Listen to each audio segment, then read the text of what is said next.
Assalamualaikum warahmatullahi wabarakatuh. Bismillahirrahmanirrahim. Alhamdulillahirabbil alamin. Allahumma shalli wa sallim ala sayyidina Muhammadin wa ala alihi washabihi ajmain. Amma ba'du.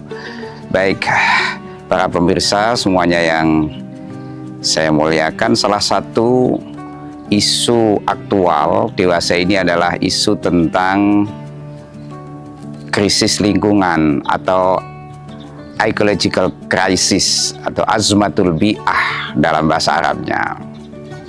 Yang ini tentu penting mendapatkan respon dan tanggapan dari perspektif agama, karena agama sesungguhnya bukan hanya soal ritual ibadah, tetapi juga harus ikut hadir di dalam merespon dan bertanggung jawab terkait dengan isu krisis lingkungan.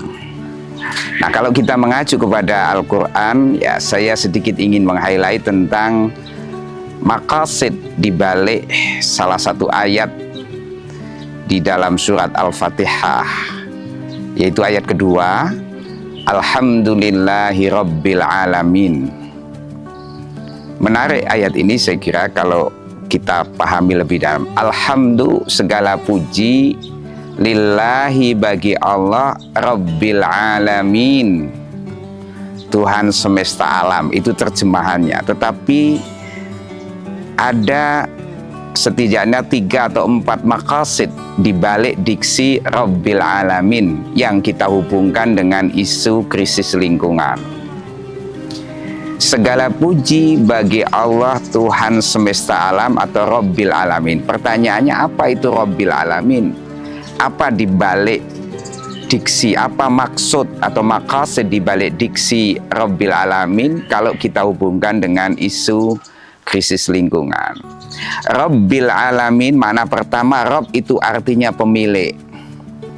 Jadi Rabbil Bait ay sahibil bait. Maka kalau kita memaknai Rabbil Alamin bahwa Tuhan itu pemilik seluruh alam dengan segala ekosistemnya, ya termasuk bumi, air, lautan, ya di dalam isi bumi semua sesungguhnya milik Allah. Sehingga manusia sebagai khalifatullah fil ard tidak semestinya melakukan tindakan-tindakan yang bisa menyakiti pemiliknya. Saya ingin kasih analog sederhana, kalau saudara dipinjamin sepeda motor, ya, Anda cuma pinjam dari kawan saudara, bukan milik Anda, kok dirusak. Kira-kira pemiliknya marah apa tidak? Tentu akan marah, tidak rela. Begitu juga alam ini yang notabene milik Allah, manusia hanya diberi hak untuk menggunakan sesuai dengan maksud pemiliknya, yakni aimarah lil aimarah, ya, fil ard, memakmurkan di muka bumi. Maka jangan sampai ada tindakan yang destruktif terhadap alam ini, karena alam ini bukan milik manusia tapi milik Allah, yakni Rabbil Alamin. Itu yang pertama. Jadi filosofi bahwa seluruh alam ini milik Allah mengandung maqasid, ya, kita sebagai orang makhluk yang hanya dipinjami harus tahu diri dan bersikap etik. Itu yang pertama. Yang kedua, Rabbil Alamin itu artinya Al-Khaliq wal Mudabbir, yang mencipta dan yang mengatur. Allah ini yang mengatur alam, yang mencipta alam dengan segala tatanan, ya, ekosistemnya. Maka jangan dirusak dengan tindakan-tindakan yang bisa mempengaruhi sistem aturan, ya, kauni, ya, aturan hukum alam ini yang Allah sudah tetapkan, sehingga bisa merusak keseimbangannya. Itu akan jadi masalah. Yang ketiga, Rabbil Alamin itu artinya terambil dari kata robaba, artinya mengembangkan dan mendidik, ya. Maka ini menarik, saya kira saya kutip salah satu tafsirannya Profesor Mahmud Yunus ketika menerjemahkan Rabbil Alamin itu artinya Tuhan pendidik alam yang menumbuh kembangkan alam ini sehingga bisa begitu indah. Kalau Tuhan saja mendidik alam, maka tidak sepantasnya manusia justru merusak alam. Karena itu bertentangan dengan semangat pendidikan. Karena mendidik itu artinya menumbuh kembangkan potensi-potensi yang ada untuk kebaikan di masa yang akan datang. Sehingga manusia tidak elok kalau justru melakukan tindakan yang merusak alam ini. Itu Rabbil Alamin artinya pendidik. Nah, para pemirsa semuanya yang saya muliakan, lalu kira-kira apa etik yang diajarkan terkait dengan muamalah ma'al bi'ah, interaksi kita dengan alam? Ada beberapa etik yang saya kira penting dilakukan berdasarkan sekian banyak ayat. Yang pertama ada al-ihsan ma'al alam atau ilal alam, berbuat baik kepada alam. Karena apa? Alam ini sesungguhnya bisa didudukkan sebagai tetangga kita. Ini seperti hasil riset saya ketika saya meriset di di Ngomang tentang lingkungan. Jadi ketika kita memperlakukan alam dengan baik, maka alam juga akan berlaku baik dengan kita. Dalam bahasa Quran dikatakan in ahsantum li anfusikum.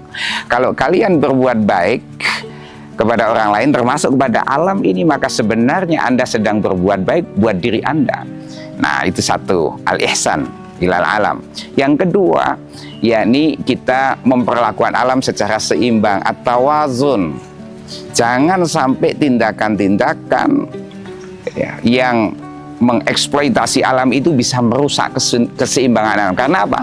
Tuhan itu sudah ciptakan alam ini dalam keseimbangan. Wa wada'al mizan. Ini di dalam surat Ar-Rahman yang oleh para ahli tafsir itu al-mizan huna laisa al-mizan fil aswaq, bukan timbangan di pasar-pasar, tapi al-mizan al-kauni, yakni equilibrium, keseimbangan alam ini. Jangan sampai tindakan manusia entah dalam konteks pengerukan tambang atau apapun justru merusak keseimbangan alam, dan ini tentu akan merusak alam. Maka jaga alam ini, keseimbangannya yang sudah ditetapkan Allah. Nah, kalau dulu orang-orang tua dulu kalau nebang pohon, satu tebang pohon, maka dia nanam satu. Ini juga dalam rangka menjaga keseimbangan. Itu etik yang kedua, yakni menjaga keseimbangan. Yang ketiga adalah memanfaat al-intifa'dun al-ifsad. Memanfaatkan alam, potensi-potensi alam, tetapi tanpa merusak. Nah, ini saya kira yang harus diperhatikan. Bukan berarti manusia tidak boleh memanfaatkan sumber daya alam, tafadhol.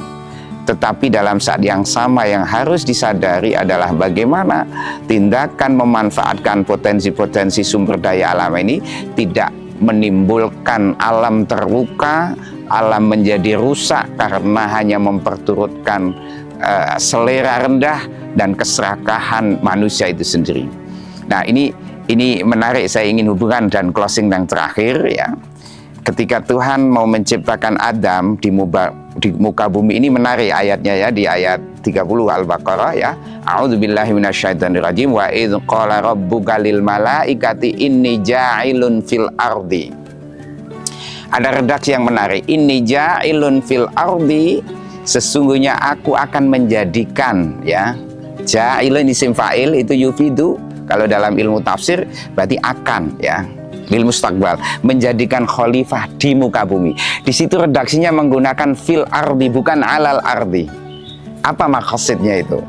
Fil ardi itu fi di sini punya makna litab'id. Jadi fil ardi, that the human being is part of the earth, bahwa manusia itu bagian dari bumi.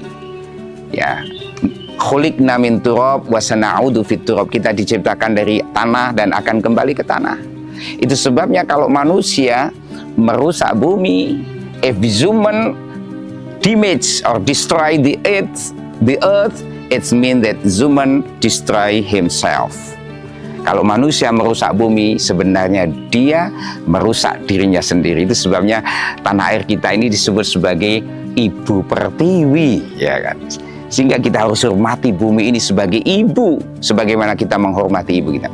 Mana yang kedua, fil ardi, di situ al ardi selalu mufrad di dalam Quran. Tidak ada al-arodi. Nah, ini juga mengandung maqasid bahwa seolah Tuhan ingin berkata kepada manusia, manusia, bumi yang Anda tempati sebagai wasilah atau tempat Anda mengemban misi khalifah, itu hanya satu loh. Tidak ada gantinya. Kalau kamu rusak bumi ini, kamu tidak ada gantinya. Itulah diantara maqasid kenapa al-ardu di bumi selalu disebut mufrad atau singular. Tidak sama, memberikan isyarat bahwa bumi ini adalah satu-satunya tempat untuk tinggal manusia di dunia ini. Maka kita harus rawat bumi sebaik mungkin. Jangan sampai bumi ini terluka sehingga justru mengakhiri kehidupan manusia itu sangat tragis. Maka di akhir podcast ini saya ingin mengatakan satu argumen menarik, dan ini hasil riset saya di tahun 2012 ketika saya konferensikan di Lombok, ya, di annual conference. Saya katakan, man sahhat aqidatuhu sahhat muamalatuhu ma'al biyah. Orang yang benar akidahnya, mestinya harus benar juga interaksi dan muamalahnya dengan alam. Wallahu a'lam bissawab, wallahu yahdi ila sawa'is sabil. Wassalamualaikum warahmatullahi wabarakatuh.